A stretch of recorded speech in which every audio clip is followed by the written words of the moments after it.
5 মিনিটের ঝড়ে বানারীপাড়া উপজেলার শেরেবাংলা একেএম ফজলুল হকের গ্রামের বাড়ির অবস্থা দেখুন। 5 মিনিটের এই ঝড়ে নাস্তা নাবুদ পল্লী বিদ্যুতের কর্মীরা। আজ 4 দিন যাবৎ তারা এই লাইনটি চালু করতে পারতেছে না, কারণ এই লাইনে 13টি খুঁটি ভেঙে গেছে, যার মধ্যে এখনো এই স্পট 7টি খুঁটি দাঁড়া করানো বাকি আছে।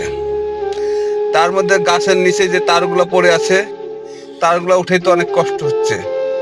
গাছ কেটে খুঁটি নতুন করে স্থাপন করে, নতুন করে মালামাল স্থাপন করে তারপরে লাইনটি সচল করা হচ্ছে।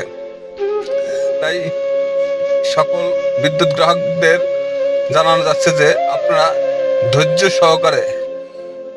সহকারে বিদ্যুৎ সেবা গ্রহণ করুন।